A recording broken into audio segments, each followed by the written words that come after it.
দর্শক, একটা খবর নিশ্চয়ই আপনারা শুনেছেন, সেটি সোশ্যাল মিডিয়ার কল্যাণে, এবং এটি নিয়ে ব্যাপকভাবে আলোচনা আছে। খবরটি রীতিমতো ভাইরাল হয়েছে। সেটি হচ্ছে হাসনাত আবদুল্লাহ, বৈষম্য বিরোধী ছাত্র আন্দোলনের অন্যতম নেতা। তাকে সেনাবাহিনীর একটি টিম আটক করেছিল। তারপরে তাকে তাদের জিম্মায় নিয়ে যে তাকে ফ্লোরে শুইয়ে উলঙ্গ করে বেত্রাঘাত করা হয়েছিল। তারপর 5 ঘন্টা পরে ছেড়ে দেয়া হয়, এবং এই ছেড়ে দেওয়ার জন্য ডক্টর আসিফ নজরুলের নেতৃত্বে 4জন উপদেষ্টা এবং ঢাকা বিশ্ববিদ্যালয়ের 3জন জামাতপন্থী শিক্ষক মিলে সেনা প্রধানের কাছে ধর্ণা দেয়। তারপরে হাসনাতকে ছেড়ে দেওয়া হয়। এই খবরটা কিন্তু ব্যাপকভাবে প্রচার হয়েছে। কিন্তু ঘটনাটা কি সত্য? খবরটা কি সত্য? সমকালের একটি রিপোর্ট, সমন্বয়ক হাসনাত আবদুল্লাহর সেনাবাহিনীর হাতে গ্রেপ্তারের খবরটি ভুয়া। কেন ভুয়া? এখানে কেউ কেউ বলছেন যে ব্রেকিং নিউজ, সমন্বয়ক হাসনাত আবদুল্লাহ গ্রেপ্তার, বিস্তারিত কমেন্টে। আরেকটি বলা হয়েছে সমন্বয়ক হাসনাত আবদুল্লাহ সেনাবাহিনীর হাতে গ্রেপ্তার। কি ঘটনাটা কি আসলে আমরা একটু শুনি যে রিপোর্টে কি বলা হচ্ছে। বলা হচ্ছে, বৈষম্য বিরোধী ছাত্র আন্দোলনের আহ্বায়ক হাসনাত আবদুল্লাহ সেনাবাহিনীর হাতে বৃহস্পতিবার সন্ধ্যায় গ্রেপ্তার হয়েছেন বলে দাবি করে সামাজিক যোগাযোগ মাধ্যমে প্রচার করা হচ্ছে। রিউমার স্ক্যানার টিমের অনুসন্ধানে বলা হচ্ছে এই খবরটি ভুয়া। নকিব আশরাফ নামে এক ব্যক্তি ফেসবুকে লিখেছেন, হাসনাতকে সন্ধ্যা 6টায় আটক করে ঢাকা সেনানিবাসে এনে দীর্ঘ 5 ঘন্টা পর ছেড়ে দেওয়া হয়েছে। ডক্টর আসিফ নজরুলের নেতৃত্বে 4জন উপদেষ্টা এবং ঢাকা বিশ্ববিদ্যালয়ের 3জন জামাতপন্থী শিক্ষক মিলে সেনা প্রধানের কাছে হাসনাতের মুক্তির বিষয়ে করজোড়ে অনুরোধ করার পর তাদেরকে মুক্ত করে নিয়ে আসেন।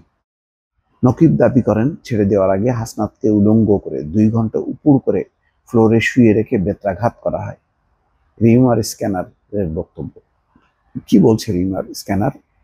রিউমার স্ক্যানার টিমের অনুসন্ধানে বলা হচ্ছে, সমন্বয়ক হাসনাত আবদুল্লাহ সেনাবাহিনীর হাতে গতকাল সন্ধ্যায় গ্রেপ্তার হয়েছেন শীর্ষক দাবিটি সঠিক নয়, বরং সে সময় হাসনাত কুমিল্লার দেবিদ্বারে একটি অনুষ্ঠানে উপস্থিত ছিলেন।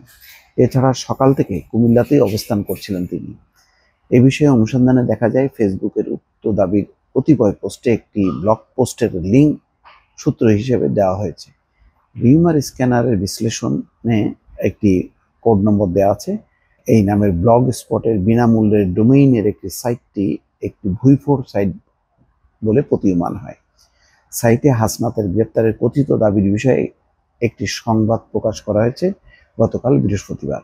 কথিত এই সংবাদে দাবি করা হয়, বৈষম্য বিরোধী ছাত্র আন্দোলনের শীর্ষ নেতা এবং আহ্বায়ক হাসনাত আবদুল্লাহকে বৃহস্পতিবার সন্ধ্যা 7টার দিকে সেনাবাহিনীর একটি বিশেষ অপারেশনের মাধ্যমে গ্রেপ্তার করা হয়েছে।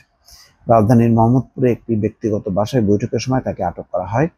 কথিত এই সংবাদে হাসনাতের গ্রেপ্তার হওয়ার খবর শুনে আন্দোলনকারীদের মধ্যে তীব্র প্রতিক্রিয়া দেখা গেছে বলে দাবি করা হয়েছে। এমনকি আরেক সমন্বয়ক সার্জিস আলমের বরাত দিয়ে দাবি করা হয়েছে, এই অন্যায় গ্রেপ্তার আমাদের দমিয়ে রাখতে পারবে না।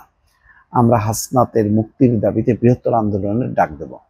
দাবিটির বিষয়ে অনুসন্ধানে কিওয়ার্ড সার্চ করে গণমাধ্যমে প্রকাশিত একাধিক প্রতিবেদন থেকে জানা যায়, বৃহস্পতিবার সন্ধ্যায় কুমিল্লার দেবিদ্বার উপজেলার সদরে একটি রেস্তোরাঁয় জাতীয় নাগরিক কমিটি আয়োজিত মত বিনিময় সভায় প্রধান অতিথি হিসেবে উপস্থিত ছিলেন হাসনাত আবদুল্লাহ। এই সময় তিনি বক্তব্য দেন। এর আগে সকালে দেবিদ্বার সরকারি রিয়াজউদ্দিন পাইলট মডেল উচ্চ বিদ্যালয়ে আয়োজিত অবসরপ্রাপ্ত সহকারী প্রধান শিক্ষক মোহাম্মদ আব্দুল সবুর এবং সহকারী শিক্ষক জামাল মোহাম্মদ কবিরকে দেওয়া এক বিদায়ী সম্বর্ধনা অনুষ্ঠানে বিদ্যালয়ের প্রাক্তন শিক্ষার্থী হিসেবে হাসনাত আবদুল্লাহ বক্তব্য দেন। দর্শক, একটা জিনিস প্রচার করা হচ্ছে যে হাসনাত আবদুল্লাহ সহ সার্জিস আলম, তাদের বক্তব্য, তাদের কর্মকাণ্ড সেনাবাহিনী পছন্দ করছে না। তাদের কথায় বার্তায় সেনাবাহিনীর অনেক জুনিয়র অফিসার অপমানিত হচ্ছে। সেসব কারণে সেনাবাহিনী ক্ষুব্ধ, এবং ক্ষুব্ধ হওয়ার এক প্রেক্ষিতে তাদের বিরুদ্ধে অপারেশন চালানো হয়, গ্রেপ্তার করা হয়, 5 ঘন্টা আটক করা হয়, তারপরে ফ্লোরে শুয়ে রেখে বেত্রাঘাত করা হয়। তারপরে আসিফ নজরুলের নেতৃত্বে উপদেষ্টারা যে ক্ষমা চেয়ে সেনা প্রধানের নির্দেশে তাদেরকে মুক্ত করে নিয়ে আসে হাসনাত আবদুল্লাহ। কিন্তু পুরো খবরটা যেভাবে বানানো হয়েছে এবং প্রচার করা হয়েছে, এটা একেবারেই ভুয়া। দর্শক, ভালো থাকবেন। আল্লাহ হাফেজ।